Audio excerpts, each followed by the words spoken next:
Хөгтөрийн нэвтрүүлгийн энэ удаагийн дугаарыг та бүхэнд үзүүлэхэд бэлэн боллоо. Манай нэвтрүүлгийн агуулга бол үзэгчдийн шилжсэн захирал дээр тулгуурлаж байгаа. Тийм учраас Хөгтөрийн нэвтрүүлгийн баатар нь Хөгтөрийн нэвтрүүлгийн зохиогч нь үзэгч та гэж бид нэвтрүүлгийн хөтөлбөрийг та бүхэндээ танилцуулахдаа хэлж ирсэн. Цаг хугацаа бол хүний шаштрыг мөнгөлж байдаг. Түүн дугаас хүн өөрөө түүхийг гэрчин, түүхийг өмөрөгч нь байдаг. Ийм учиртай. Тийм учраас энэ агуулган дээр өнөөдөр бас нэг элбэг сайхан сэдвийг та бүхэндээ хүргэхэд бид таатай байна. Эхлээд Донгойн ихэнх сумын гараад Гамбаттай хийсэн ярилцлагыг та бүхэндээ хүргэе.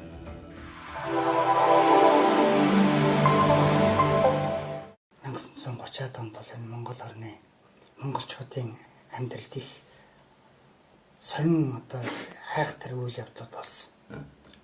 Хүнд амьдралыг туулсан олон настан буурайнууд амьд сэрүүн байна.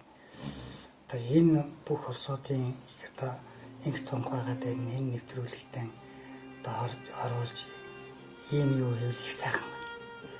Энд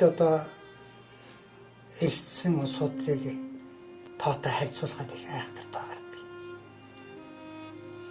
Одоо 39 оны дайнд ам эрсдсэн дайчдаас 25 дахин илүү. Чөлөөлөх танаас 600 дахин илүү гэж.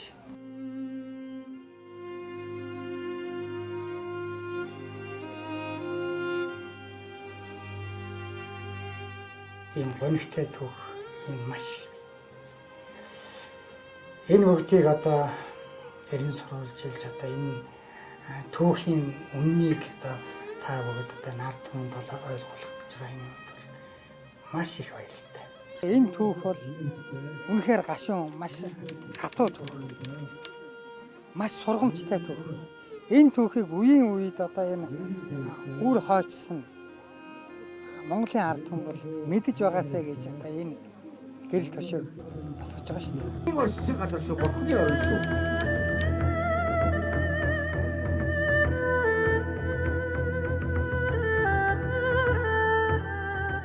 Энэ үр цагааны өвлжөө гэж энэ өвлжөөн дээр би 1952 оны үйл төрсөн. Тэгээ 1955 онд энэ нүдэнгийн орол гандан тэгшлийн хийтэй нэгдэж тэгээ манайх 1955 оны намар энчнээс нүүсэн юм да. Манайх энчнээс нүүсэн хойш үл ер нь айл үйлдсэнгүй. Энэ эдгэрсэн байна сайхан. Энээс ийшээ бол ингээд цотголон тэгэл нурын харгаал энэ нүдэн нурын хөвөнд зүүн нүдэнгийн орол. Чинээс энэ хүнчээ байна да.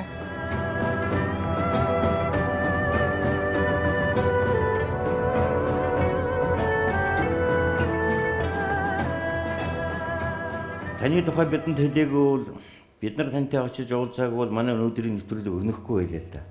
Тэгэхээр ер нь энэ түүхийн их сурвалжийг юм энийг нь хэдийнээс сэтгэлдээ хадгалж хэдийнээс энэ төлөө хөөцөлдөж явж юм уу судалж эхэлсэн бэ? Та бол түүх судлаач биш шүү дээ. Тий 2007 онд тэтгэврт гараад. Тэн 3 жил ирээтэй гэртээ зүгээр суусан. Тэгэл 2010-аас эхлээл ер нь архив жаахан сууж эхлээл. Эхлэж яхаа ер нь ургийнхаа бичгийг бичиж ер нь өвдөдсөө жаахан судлыг гэл ингээл гэр бүлийн үйл явдал биш энэ бүр улс орон хамарсан үйл явдал болоод очир дээр хойлгоо гэдэг чинь манай аавын төр сайхан л да. Тэгээд тэр хүний тухай материалууд их олдоод тэгээд тэр хүн ч 1930 оны 12 сарын 27 төрсөн дөө чимэд орж байгаа дагуулаа явчлаа гэдэг ингээд. За тэгээд тэр хүнийг ширээн залхтаа тэр тогтмын газар буудалсан тэр бүх юмны албан бичгүүд олдох жишээтэй. 26 онд тэр өчөг өгсөн тэр өчөг мөчөг энэ бүгд архивт ингээд сайхан хадгалагдаад ийм сонин материал олдоод ингээд байхтай зэрэг чинь нөгөө угийн бичгээс орхисон. За тэгээд энэ л өмөр нэлээд гүнзгий орсон доо.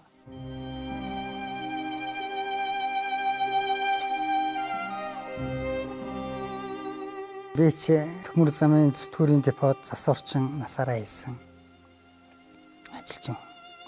Манай өвөг эцгийг Пунцаг гэж нэг хог тайж байсан. Эмэг их маань Үлзий цэрэн гэж хүн байсан. Аав чинь эхээс сургуулаа юм. За хамгийн том нь Чанаров гэж бас одоо санавартай хүн байсан. Чанаров ах маань одоо урагшаа нүүхэд бол нутагтаа үлдсэн. Тэгээд 1937 онд баригдаад ингээд хороогдсон. Гавж мэндэгтэй хүн байсан. Тэгээд тэний дараа манай тэр хулгайх учир дээр хулгай. Энэ бас гавж мэндэгтэй хүн байсан. Очир дээр хулгайны дүү болохдоор чимэд дөрж гэж бид нар хүрээ ах гэдэг юм. За тэр хүрээ ах маань бол 55 онд ганд нэгчлээ хийдэд ирж 1972 оны 12 сар хүртэл ганд нэгчлээ хийдэд хурал намаа орж байгаад ингээд таалт өссөн л дөө. Мөн л одоо гавж мэндэгтэй ингээд нэг ихийн 4 хүү байгаа юм. Тэгээ манай аав дараагийнх. Тэгээ манай аавын доо 2 эмэгтэй дүү байдгийн. Нэг нь Цунцай, нэг нь Бадам гэдэг. Тэгээд ихээс 6 хүүхэд байдгийн. Тэгээд тэр 4 эрэгтэйгийн 3 нь одоо гавжийн дамжаа барьсан тийм эрдэмтэй лам нар байж тээ.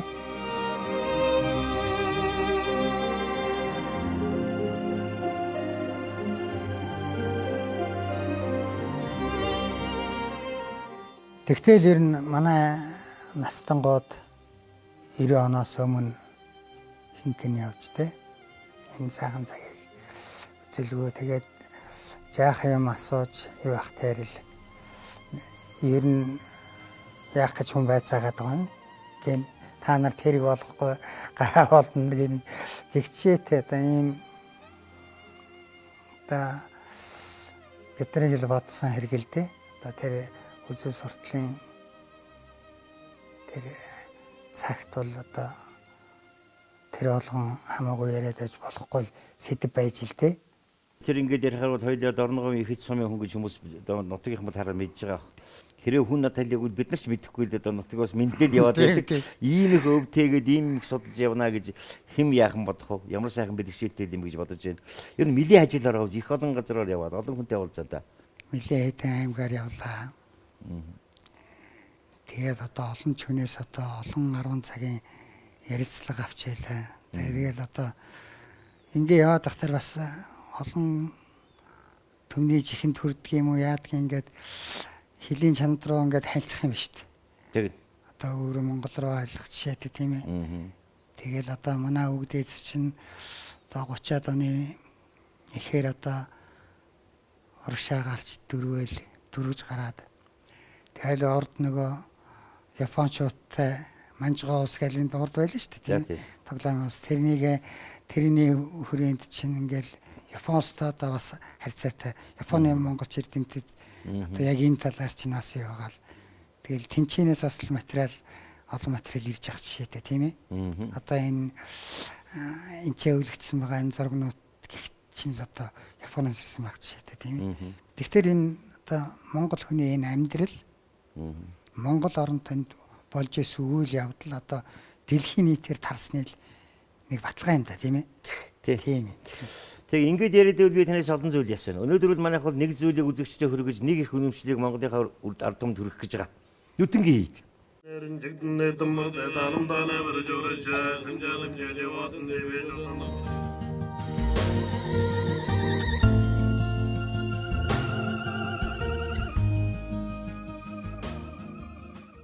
За энэ нүдэнгийн хийд бол яхаа энэ одоо дөрвөж гарсан олон түмэн ардуудын л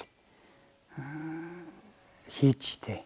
Ер нь хилийн одоо ойролцоо байсан аймагуудын ард түмэн бол ингээд гарсан одоо нийт одоо бүрэн босцоо гэж байгаа. 47,000 гарan одоо иргэн 11,000 гарan өөр хайл гарсан гэсэн тийм судалгааны тоо байдгийн. Тэр үед Ялуу хотогт маань урагшаа улсын даалгавар аваад гарцсан байсан. Банчин бод гэдэг хүнийг бас дундад тэргийн улс засгийн газрынхаа бүрэлдэхүүнд оруулаад Ялуу хотог тэр хоёрт одоо ер нь энэ ар халахаас дөрвж очсон энэ олон өрх айлуудыг хятадын засаг захиргаанд оруулахгүйгээр тусад нь хошуу болгож байгуулж ажиллахыг тэр хоёр дүүрэг өгсөн гэдгийг.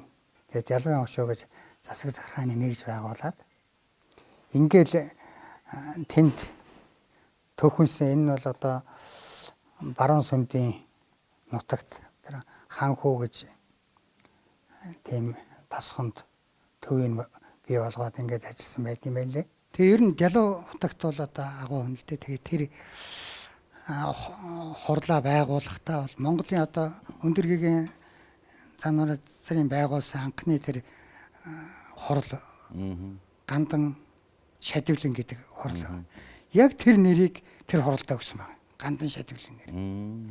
Тэгээ тэр гандан шадивлан хийдийн тэр урд хорж исэн нэртэйгээрээ Дорноговын ихэд сумын нутагт зүүнүүдийн хэд маань гандан шадивлан нэртэй. Тэр юугаа одоо тэр л одоо өндөр гэгэний л анх тэр байгуулсан тэр хийдий юу явж ийн гэсэн санаа бас тэрний дотор байна да тийм ээ. Тийм байна, тийм ээ. Тэгвэл Дорноговын одоо юу гэдгийг нүдэнгийн хийдээсэн гандан шадивлан гэдгийг тэр их утга учир гандан хийд дээр наашаа нүүдэн штэ. Хийд болгон түүхийн их сурвалж байсан бол одоо нүдэнгийн хийд гэдэг нь ямар түүхтэй вэ? Энэ дээрээ тогтоход өнөөдрийн үзэгчд хүрэх юм бол илүү тодорхой болох л гэж бодоод байна л да тий. Урдаас нөгөө дөрвөд явцсан улсуудыг нөгөө чөлөөлөх дайнаар оруулж ирлээ шүү дээ тийм. Галын хошуу. Тэр хошууны ард түмэн тэр чигтээ нүж орж ирсэн. Тэнд бол одоо гандан шадивлан гэдэг нэртэй тийм халахчуудын хурал ном байсан. Тэр хурал ном тэр чигтээ наашаа нүж орж ирсэн. Замдаа ерөөсөө ингээд буудлах болгонд бол нөгөө номоо уншаал бурхан таглаа гаргаал явсан байдгийн. Тэр одоо амин цэвэн байгаа тэр лам нар бол ярьдгийн. Хараа хэрэг ихэтэд очихдоо одоо нийт 31 удаа буудалсан гэж.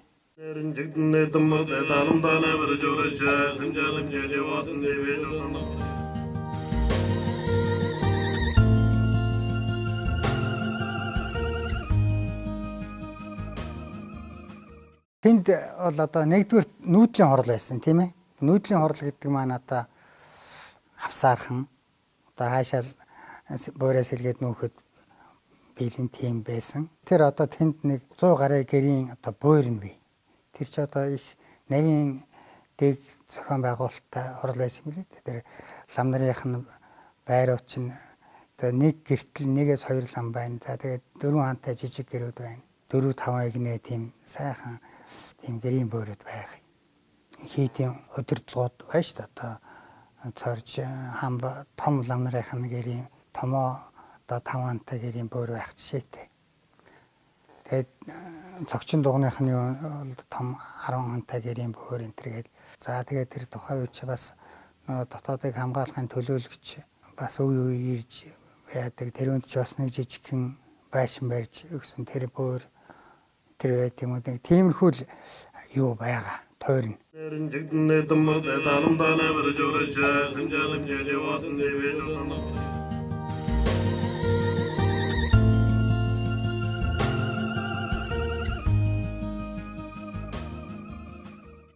Говийн тогшин ноён хотогт данзаар авч байгаа.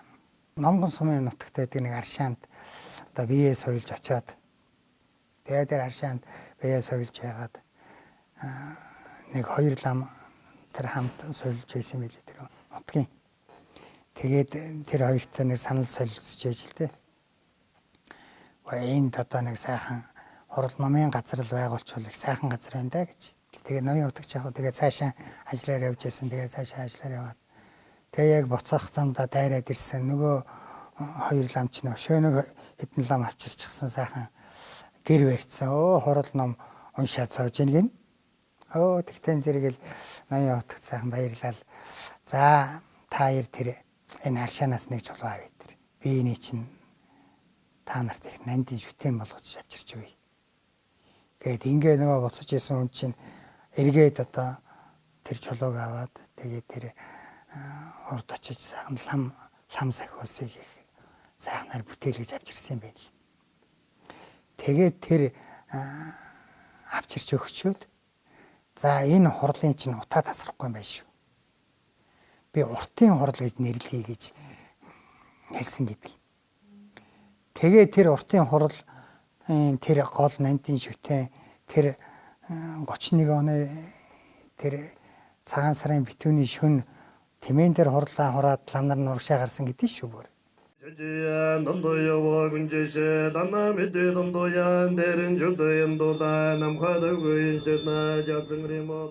Лам сахиус тэр гом сахиус хоёр тэгж халахчуудын одоо гол шүтэн болж яваад тэгээ эргэж ирээд одоо энэ 45 онд орж ирээд мөн энэ зүүн нүднгийн хурлын тэр гол шүтэн байжгаад тэгээ 55 онд одоо гандан тэгшлийн хийдэ нэгдэхэд одоо ирсэн тэр шүтэн. Одоо тэр шүтэн бол одоо гандангийн гол нандин шүтэн байна шүү дээ. Гандангийнхан ч өөрсдөө онгоолгож тэрнийг юу яах хэрэг байхгүй. Соёлын яамнаас тэр зөвшөөрөл авч жилд нэг удаа тэр нэг тооллого хийхдээ онгойлгодгийн гинлээ. Тэг тэгчээд одоо энэ Монгол орны нандин шүтэнүүдийг энэ нүүдэлчтэй энэ хурал маань одоо тээж түүчэлж өнөө хүртэл өнөөгийн бидэнд авчирсан ийм л гавьяатай асуудал та. 2-3 сар тантай явсан учраас үзэгчдэд аль болох хурдаа хэлж өгөх гээд байна л да. Тийм ээ. Тэгэхээр зэргийн чинь бас 3-4 сарын бидний хөдөлмөрийн байгаа үзэгчтэй. Өнөөдөр дөнгөж Гамбатгойг бид нар урьж байгаа юм Гамбатгойдоо бид нар бараг 5-6 уулсан. Тэгээ одоо бас Хураангуйлаад үзэгчтэй хөргөн нэвтрчгдийн болох гээд байна л да. Тэгээд нөгөө Дорноговын нутагт тэр олон улсуудад чинь нэг дор байрлуулахад хэцүү байсан байх л та. Тэр үеийн одоо Тоодгийн нур гэж Дорноговын Эрдэнэ сумын нутагт байдаг тэр газар бүгдийг бөгнүүлж хагаад 20 тоног хүм малгөө бүртгээд тэгээд Дорноговын 6 суманд тэр ард иргэдэг хуваарлаж суулгасан байдаг. Март Отрод гэж байдаг байлаа шүү дээ. Тэр одоо удирдах нааш нь одоо тэр 5-6 тайлыг нүүлгэж ирсэн. Тэгээд энэ Дорноговын Эрдэнэ сумын Тоодгийн нуур гэдэгт бөөгнүүлээд сар гараа тань саатаж бүх малын тоо үртгэл явууж хүн бүгдээс одоо мэдүүлэг одоо элдв янз юм авч сайхан дулаан 70 гараа айл хараа эрэгт нэг 20-30 айл хууч их зэрлэн сонгож байсан 70 зэрлэг энд одоо Баян хонгорын ламын гэнийхний 20-30 айл хамаг ихэнд л энд одоо энэ их эдийн 6 дугаар багууд байсан. Би 15 таа ирсэн. Манай эцэгч одоо 1944 онд нас барсан. Би эхээсээ тэгээ хоёулахнаа тэгээд ядуу өн чинь тийм л үнэрсэл тэ. Өөр Монголын зүүн баруун сүнэт гэж байд юм байна. Одоо сүүлдэл сонсож байгаа юм. Тэрний дунд Дархан Бэлий гэдэг газар байсан байна. Тэр Дархан Бэлийг би төрсөн юм байна. Манайх нэг элэс чигтэй элэстэй газар байсан. Нэг том ар гэртэй. Нэг олон мосоо хараад дартай. Одоо юу ч байдгийг одоо мэдхгүй. Тэгээ би элсэн дээр нөө ганцаараа хүн чинь эрхлээд гадаа сууж байхгүй юу? Эрхлээд гадаа сууж байсан чинь гэрээ одоо зүү хой тал юм да. Баахан хөр зөрсөн хүн. 4-5 мөртөө хүн дахиад ирд юм байна. Тэгээ би орж ирээд дахиж орж ирээл хөр зөрсөн улс ирлээгээл. Дахиад ороод ирсэн чи миний тэр ах лам. Одоо бүрүүцэн гэж бас их номтой. Төвд номтой юм хүн байсан. Тэр өнөө том ном уншиж байгаад тэгээ адрын завсраар ном хийчих байсан юм байна. Тэгээ би чинь жоох юм чинь тэгээ юу юм бол таа гэж бодож байсан чинь. Дээд талын зэрэг тэгэл таны хонорооны дотор нүү шүү гэж үү. Тэгэхээр манай хонорооны дотор нүүж чадахгүй мад үрдэхгүй байна гэж ингэж байсан. Тэгтэл талын зэрэг яагаад нүүдгүй юм? Босоод авчих үү? Миний хөрзө гэдэг чинь буу. Буугаа бэрээ босоод авчих юм лээ.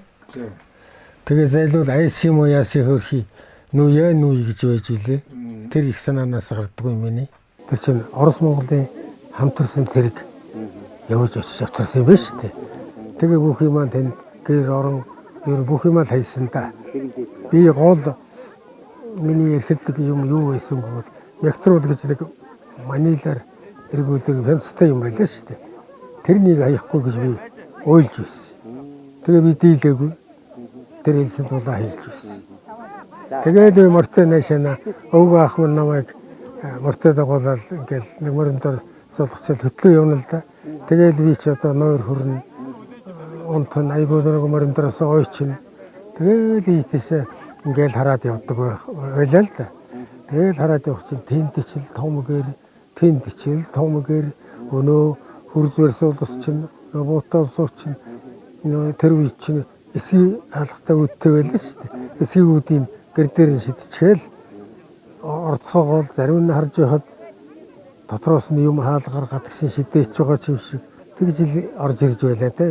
Яг гоо энэ дээр бол нэг 502 өрх айлын бүртгэл байгаа юм. За 1743 хүн. За энэ дотор одоо 268 лам байх жишээтэй. Тэгээд тэр хорол хоёр тасарч нэг нь айраг суманд нүдэнгийн хорол энэ баруун нүдэн нэг нь их хэсгийн нутагт зүүн нүдэн гэж ингэний хоёр нүдэн. Яг энэ нүдэнгийн хорол бол их хэсэн төгөн үл энэ.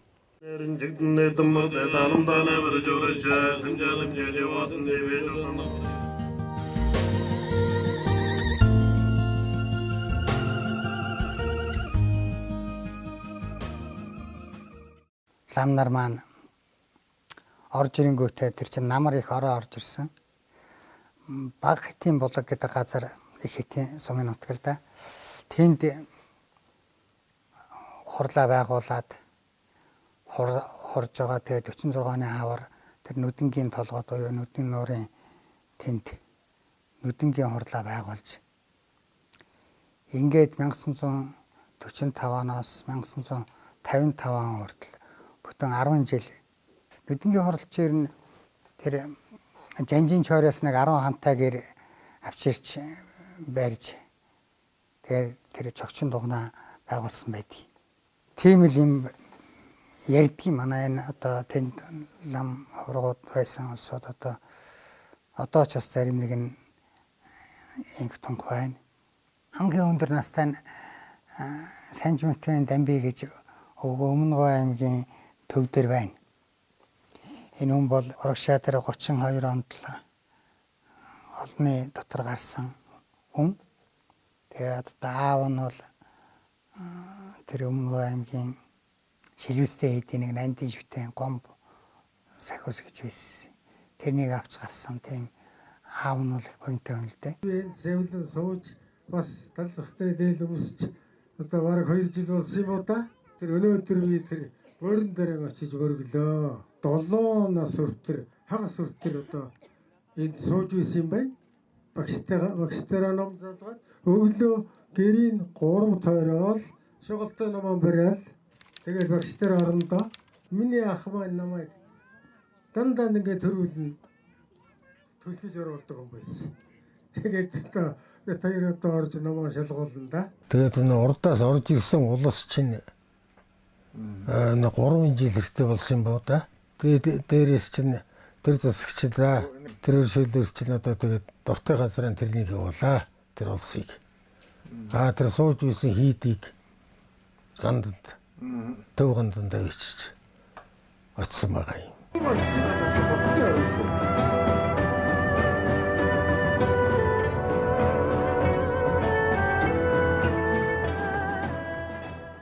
За ингээд 1955 онд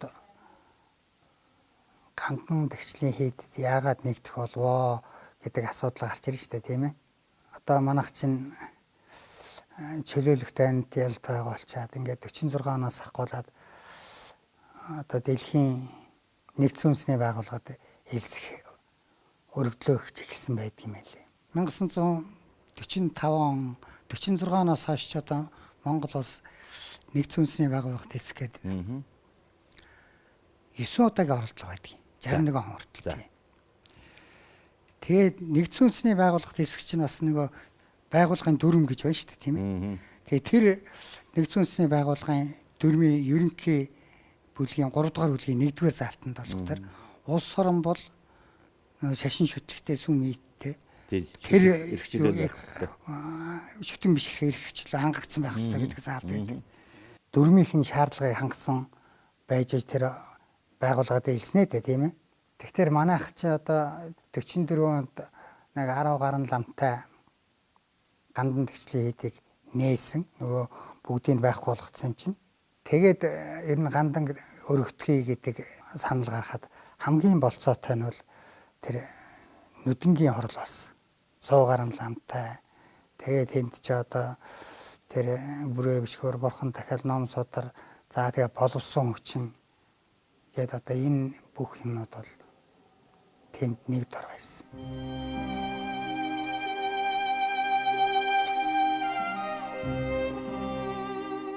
1940 хэд он монголчууд эрхий хоороо дараад хүн бүхэн эрхий хоороо дараа тусгаар тогтнолоо зарлаж 1945 онд Ялтад Монголын тусгаар тогтнолыг зөвшөөрч 1961 онд нэгдсэн үндэсний байгууллагын энэ дээр Монгол улс дэлхийн дайдад их улс боллоо гэж ярьснаа дандаа ярьж бүр шүлэг шиг боллоо тогтоосон. Богд наримдах Монгол Ард улс 1961 онд нэгдсэн үндэсний байгууллагын гишүүн орн боллоо. Гэтэл энэ бүхний чинь үнэмшил донд Монголын бурхан шашин сүмхийд ямар нөлөөтэй байсан бэ гэдгийг бид нар нэг ч яриаггүй өнөөдөр хүсье. Бараг хөх тойрог нэвтрүүлгээр бид нар онцолж байна шүү. Түүх болгож. Хөх тойрог нэвтрүүлгийн маань танхимд түүхийн бараг урлан гэж энийг бэлгшээгээд байгаад хоорон нэмэн зурагтай энэ сайхан дайдад Монголын бурхан шашинд нэдүү гандан дэгчлийн хийдийн тэргүүн хамб гавж шойж амсгаа хөрөлсөн юм л дээ. Тэгээ Монгол хүн хэн ч гэсэн өөрийнхөө одоо могшлыг судалж мэдээ гэвэл эх орноо мэдээ гэвэл өөрийнхөө эцэг ахын дүүс шахам шадруудсуудаа түүхээс эхлэхэд л Монголын түүх рүү яваад орчих юм байна да гэж энэ хүний намтрыг хараад би харагдаж байгаа юм. Тэгээ очир дарал лам гэж одоо тэр лам бол гайхамшигын сайхан лам байсан шиг байдгийг. Тэгээ энэ гамбат болоод одоо өвгчүүд манай гандан тагчлын хэд 2 хэд орж ирсэн. Эндээс баргын хэд тэгээд үзэмчний хэд тэгээд одоо ингээд тойроод гадна талд байжсэн 2 одоо алхын 2 хэд байна. Тэгээд таргуудын хэд тэгээд 7 хэд орж ирсэн тэр үед. Тэгээд 1944 он оноос одоо хойш. Тэгээд яагаад тэр шашиндаа нэг жоохон гэлэх тийм юм харуулсан бэ гэхдээ зэрэг ер нь одоо энэ Монгол улс гэдэг чинь хаашаа юм байна. Шашин шүтлэг эрхчлээд тусгаар тогтнож чадах нь үгүй юу гэдэг энэ тал дээр. Тэр одоо дэлхийн том гүрний 3 удирдагч уулзаж очирч байсан шүү дээ тийм ээ. Тэрний үргэлжил болж Америкийн нэгдсэн улсын дэд ерөнхийлөгч Валс гэж хүн 1944 онд Монголд ирж Монголыг үзэхээр ирсэн байдгийг. За. Тэгээ эрэхтэй бол шашин сүмхий дээр орж үзье гэж одоо тэр үуч устгацсан. Тийм учраас бол тэр эрхчлөөт орны одоо том ерөнхийлөгч хэрэгтэй тийм маягийн үг хэлсэн. Тэгээ гандан хийдийг яарвчлан дахид нээсэн байдаг юм. Тэр үед үуч байхгүй болсон. Тэгээд хуучин лам нар байсан улсуудаа одоо бүртгэж. Тэгээд өөр яам тамган газар ч юм өөр өгөх юм бол нөгөө төлөвлөгөө шашин дэлгэрүүлгээ дотоод яам барьж авч сүйдэлж ихэдээс учраас чойголс нь дотоод яманда өргөх гэсэн. За таанууд одоо хорл гарах гэдэг өргөхчээ. Тэгээд одоо тэр яам өөрөө гаргаж байгаа учраас өөрснөөгөө барьж ядаж одоо дийлэхгүй дараагаас авахгүй доош хэлэх юм биз дээ. Тийм учраас 1944 оны тэр Валсын одоо үзүүлэх гэж 7 намтай 13 хүн бүрдэж ингээ гандан тэгчлийн хийдийг анхал нээсэн байдгийг. Гандан тэгчлийн хийд одоо тэр голын дугнууд жоохон дугнууд нь Орсын хэвлэлийн хороо байсан. Тэгээд тэр том дугал алтан дээвэрт нь бол одоо гараж шиднүүд болсон.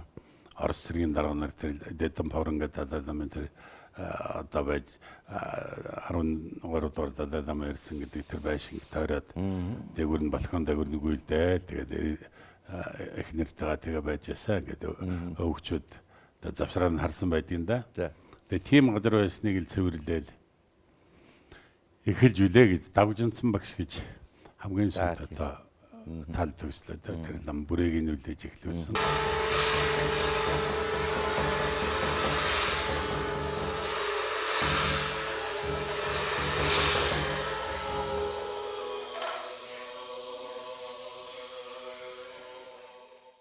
Тэгээд тэр үнийг ирэхэд одоо тэр орон намаа үзүүлээд харуулсан. Тэгэхээр энэ Монгол улсын тусгаартагт нь бүхэл бүтэн улс орон гэдгийг харуулхад заавал шашин соёл ороод байдаг гэдэг тэр байгаа юм. Тэгээ ер нь одоо нэг зүнсний байгууллага болоод бас даранд ийжвэрэн улс мөн үү биш үү? Үжил суртлын улс мөн үү гэдгийг ингээд харуулдаг том үзүүлбэр тэр хүний эрх шашин шүтгийг хэрэгжүүлээ байнга дагалдаж явдаг юм учиртай юм л да. Тэгэхээр энэ байдлыг бас ирж үзсэн. Тэгээ өвгчүүд маань гадаад дотоодын шалтгаанаар ингэж одоо гандан хэд нэгдсэн юм аа. Тэгээд хаач чадахгүй дэднүүд тэгээд харцна игээд ингэж байж байгаа. Тэгээд 90 он хүргэсэндээ л гэж ингэж айддаг байсан юм. Тэгээд ийм л учиртай юм байсан билээ л дээ.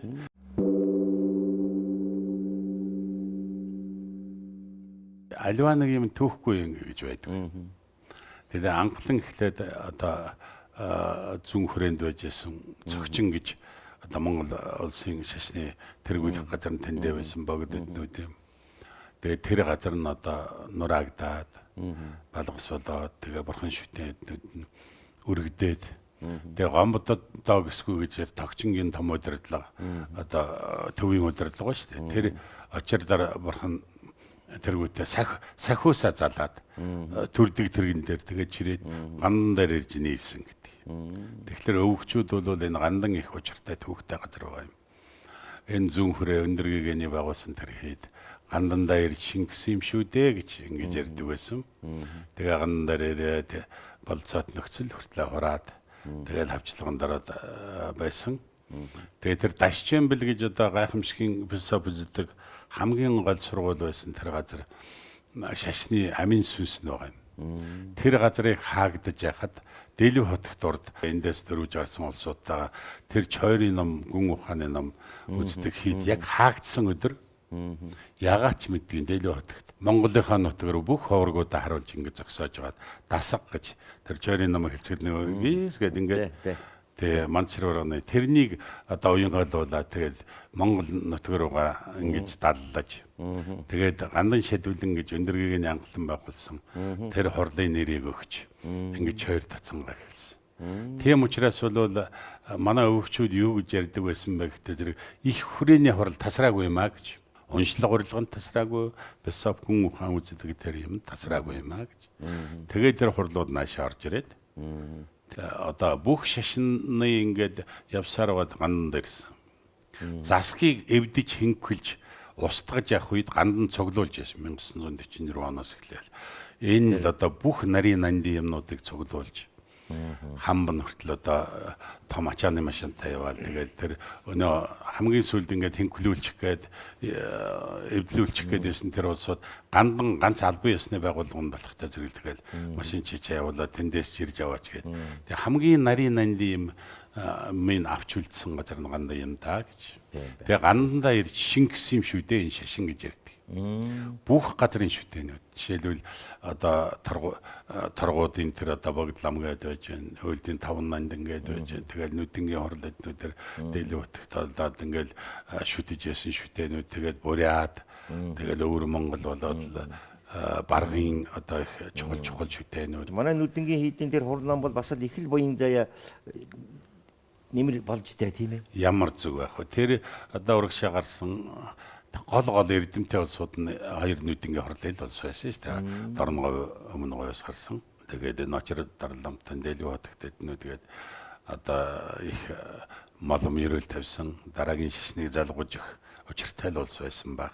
Очир дарламтан чинь энэ улаан засгийн сурагч байхгүй байхад 21 он эднүү тэгээд энэ улаан засаг үемрээгүй өнөө шашин төрөө аварна гэдэг уриатай тэгээд шашин тэгээд налайгаал үндсэн хууль эднүүд нь Швейцар мэтийн үндсэн хууль хийгээд явна гэж байгаа тэр нэг завсрын үе шүү дээ. Тэр үеийн хүн шүү дээ.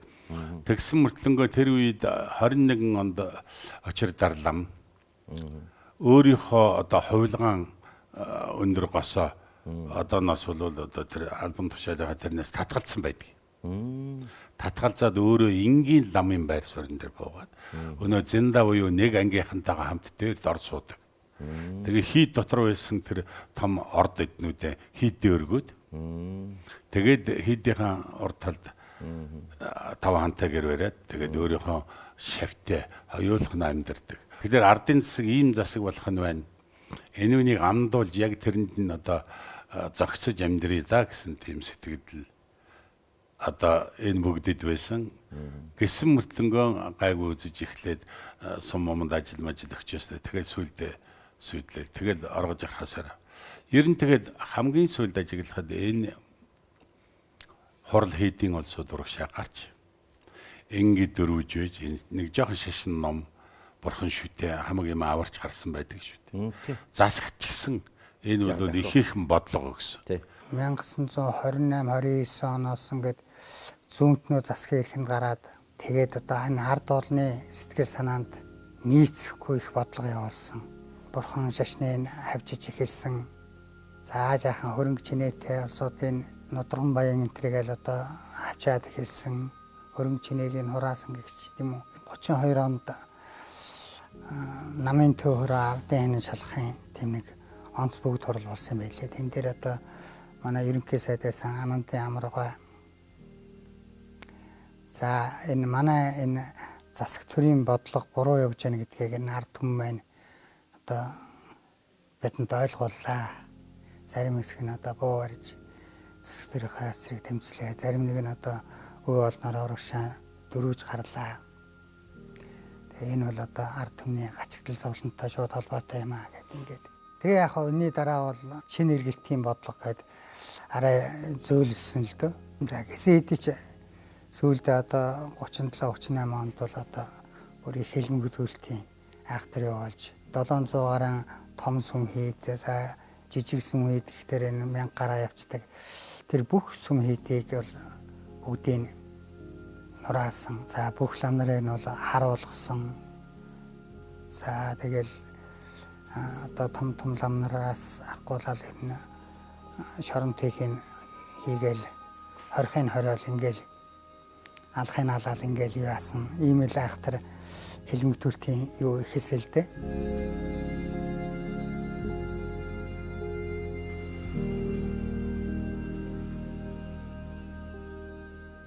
Рочин хэдэн оны баслагууд нь чинь аргагүй тал гарсан юм шүү дээ. Тэгэхээр энд бол өнөөгийн ардчилсан үндсэн хуулиар та бит хоёрын батлалдсан үндсэн хуулиар авч үзэх юм бол тийм ээ өмчөн хамгаалсан улс шүү дээ зарим нь. Зарим нь болохтой зэрэг шашин шүтлэг аргаалсан.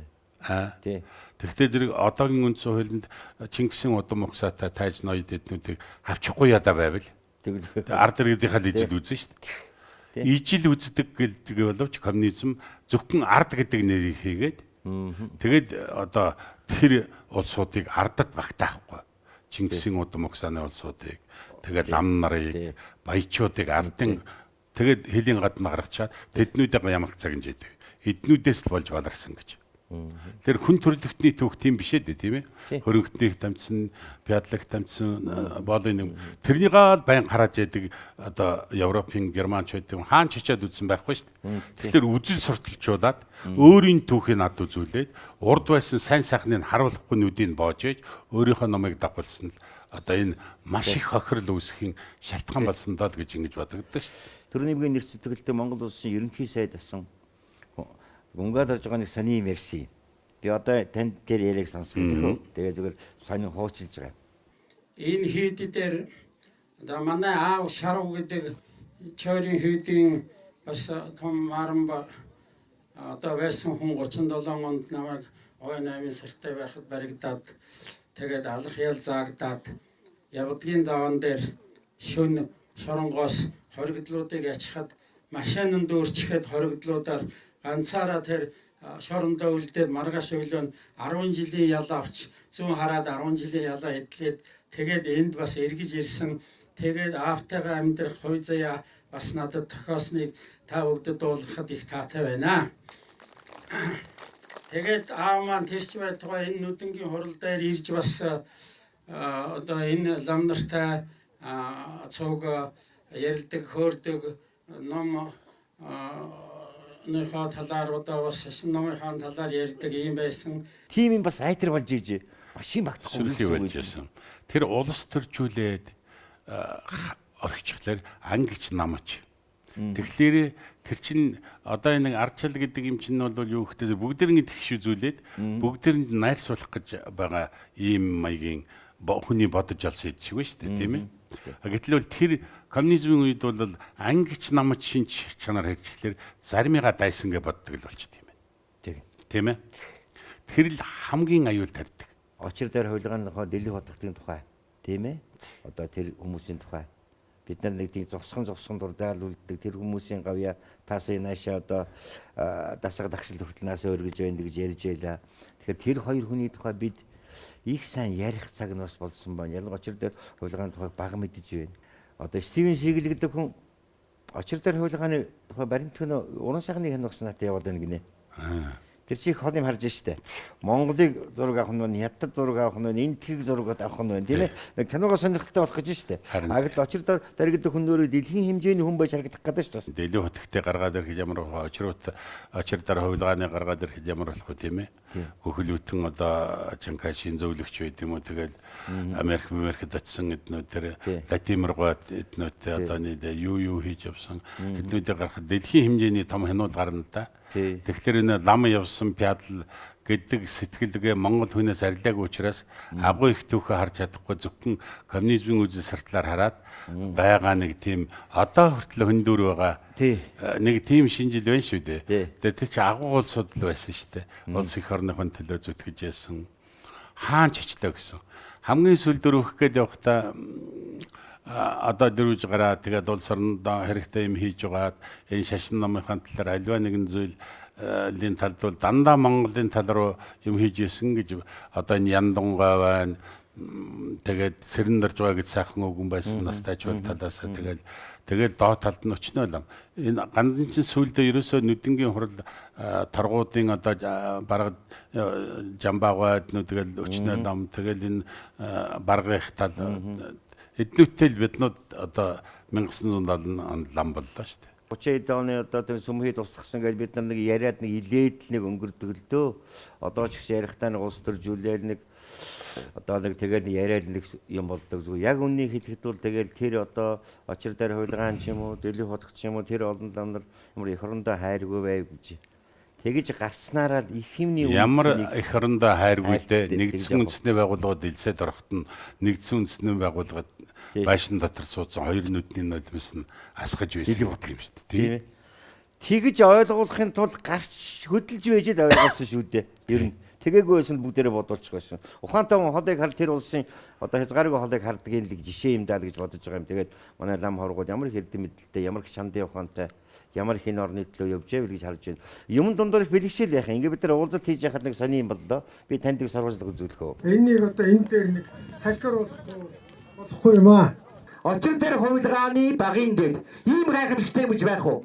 Монголчууд ингэж содроо хадгалдаг, ингэж түүхээ хадгалдаг хардаг юм уу? Энийг яг хадгалж ирсэн хүн бол одоо тэр Чимэцэр ингэж миний төрсөн эгч.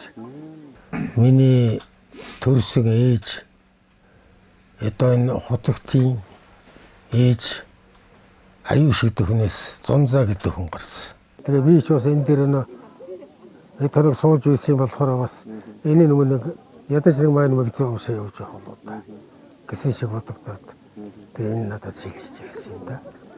Очир дээр хулгайны чинь ээжээс миний ээж гарсан болохоор одоо зээ хүү байх уу. Энэ чинь бас хагас ирчээд байна. Эний чинь дотор тийм өлөн хэртэй пансан цанц байгаа. Тэрний бас хасраагүй байна.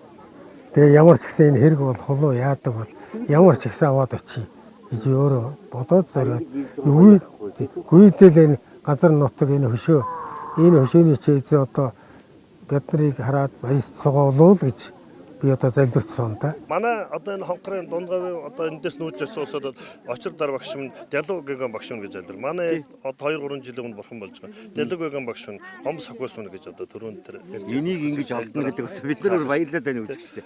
Ерөөсөө дийн үзэгчтэй. Хөхтайрыг бол дийн. Ямар нэгэн алтан хүн төрлөختний үнний жимээр явсаар бид нар алдарт. Очир дээр хуулийнхааныхан бага настай За, ёстой уулзлаа гэлээ. гэж бодлоо. Баярлалаа тав.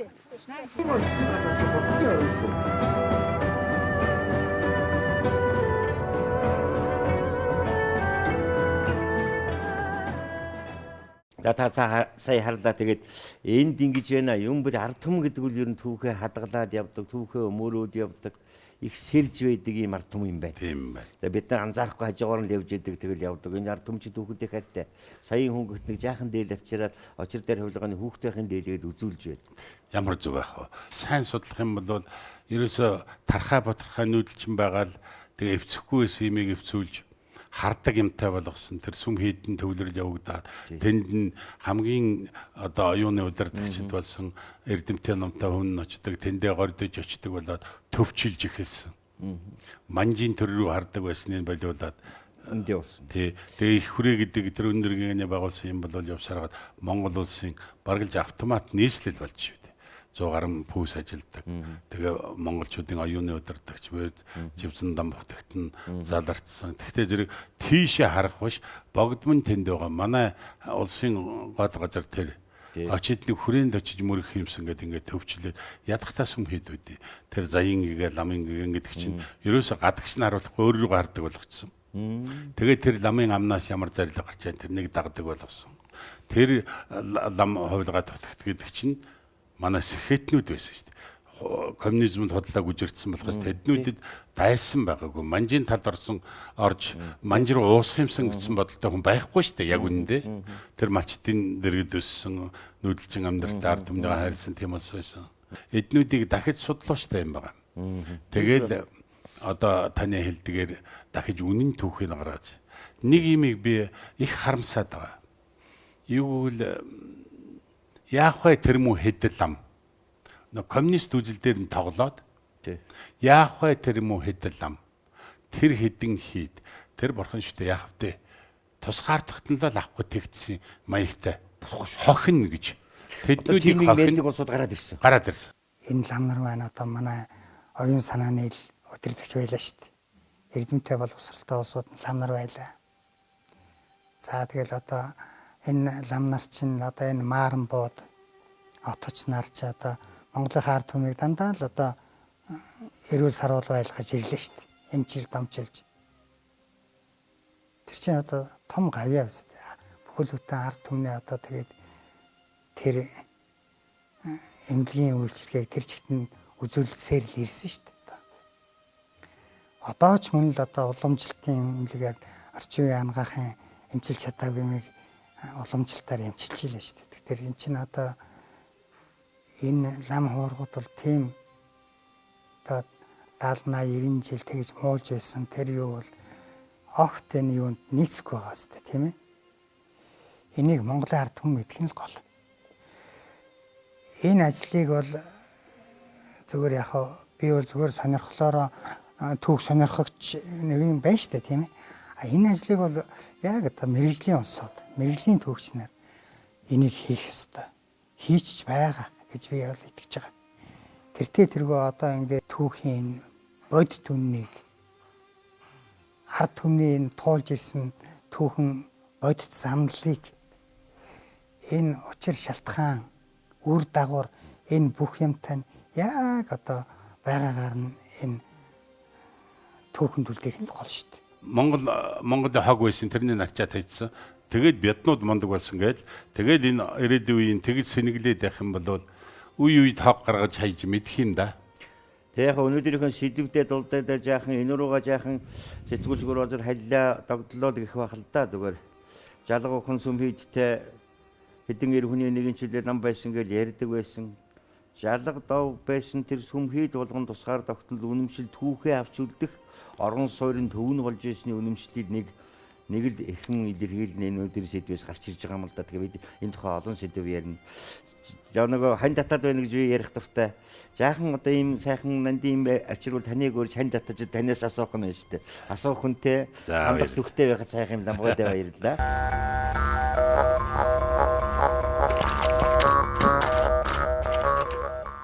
Монголын тусгаар тогтнолыг хүндрэлтний тэр соёл иргэншлийн үнэмшилд аваачхад нүдэнгийн хийд энэ лам ховргууд ямар гавьяа байгуулсан бэ гэдэг түүхийг өнөөдөр сэрж гарч ирж байна.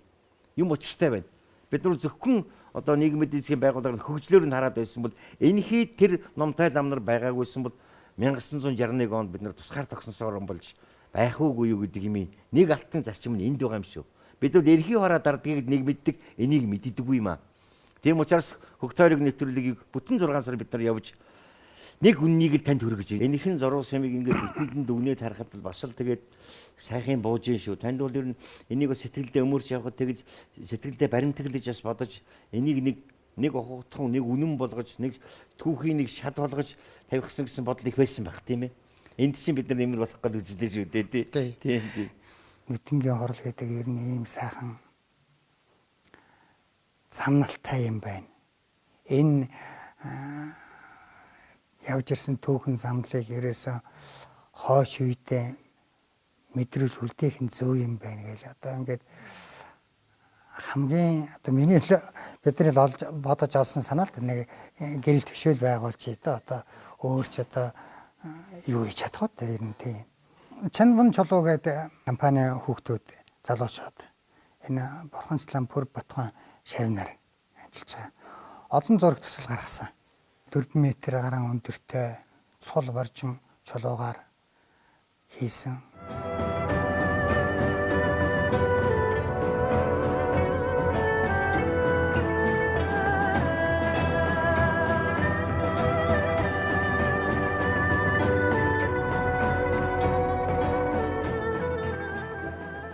Бүхэл юм дэг жаягтай юм байдгийн байна л да. Одоо гэрэл төвшөө босох нь гэж одоо газар нь ямар байх нь газрын шинжих жишээтэй байдгийн байна.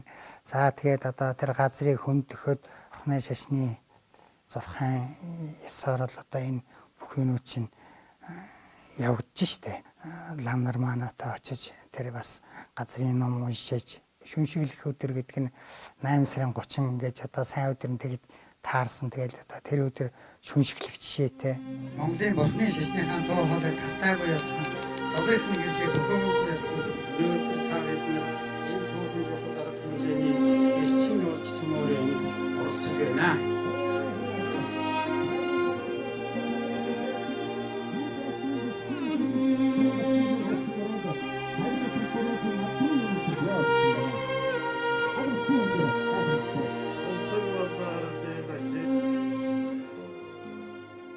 Тэр Дэлгэн хотод агуу тэр хүний тэр байгуулсан өшөө маань одоо хамгийн одоо нэг гол авааштай хэм хоёрын одоо ирээдүг монголчуудаа бодсон. Тэр Монголынхаа ирээдүг сурган хүмүүжүүлэх гэсэн. Тэгээ тэрний нь болохтой зэрэг энэ одоо шашны юугаар биш тийм ээ. Нөгөө жинхэнэ орчин үеийн сургуулиар одоо бага сургууль, дунд сургууль нэгээ. Тэнцэнэ нэг бол одоо тоо математик тэгээд одоо хамгийн гол юм болгохтой зэрэг монгол хэл. Төвд биш тийм ээ. Монгол бичгээ ингээд заагаад ингээд явсан тэр юу бол их агуу. Ургийн бичгээ ингээд дэлгэрүүлэх гэж явсаар байтал одоо тэр нүур задраа түүх болоод ингээд явчлаа гэж цаашдаа танд бодож байгаа ер нь жаахан өгсгийнс энэ рүү илүү өнгөж харах юмсан гэсэн илүү юмуд нэлээд бууж ирж байгаа бас одоо ингээд бодоход түүх гэдэг чинь ер нь нэг ганц хоёр ном бүтээлэр ч ил болчтой гэд биш баха. Энэ юуээс амьдралын бүх салбарт бүх үе мөчид одоо үеүүдэд энэ хэрэг болгохыг энийг ерөөсөө Монголын түүхэнд бүр хамгийн гол юм бол одоо Монголын түүхийн сурах бичиг одоо Монголын түүхэнд за энэ яг зөвөр нь оруулах юмсан тийм ээ. Өгтойрог нэвтрүүлгийн үзэгчдэд бид хүргэнэ гэж хэлээд тийм өнгөрсөн 2018 онд нэлээд олон газар олон хүнтэй уулзаж олон сурвалжлагуудаа бэлдсэн. Тэндээсээ бид нар одоо хаврын эрхийн сар бас сайхан жилийн хаврын эрхийн сар гарч байгаа бэлэгтэй энэ сэдвэрийн анхныхаа дугаарыг тав хүндээ хүргэж байна.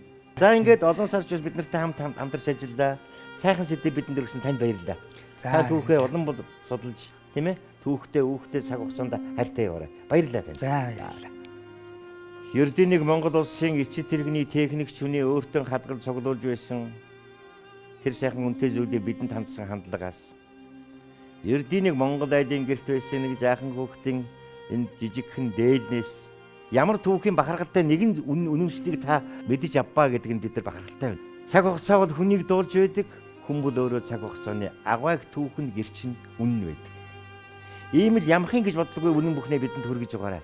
Тэргээр чинь бид нар хүмүүний амьдрал хийгээд хүмүүний учир жандсан, хүмүүний аз жаргал, хүний үнний тухай, хүний философийн тухай, хүн гэдэг гайхамшигтай бодгалын тухай цовруул нэвтрүүлгийг та бүхэндээ хүргэх болно. Хүүхдийн нэвтрүүлгийн энэ удаа ингэж яргая. Хүүхдийн энэ бол хүний тухай, Монгол хүний тухай нэвтрүүлэг. Энэ нэвтрүүлгийн зохиогч нь, энэ нэвтрүүлгийн баатар нь эрхэм хүндэт та байх болно. Бидний нэвтрүүлгээрээ хүний тухай, Монгол хүний тухай өгүүлэхдээ манай дэлхий дээр амьдарч байгаа 60 сая монголчуудын хувь заяатай холбож өгөх болно. Хүний амьдралын сонирхолтой үйл явдал, амьдралын адармаатай агшин, түүхийн их сурвалжийн амьд гэрч болсон хүний тухай өгүүлэх хөх тойрог.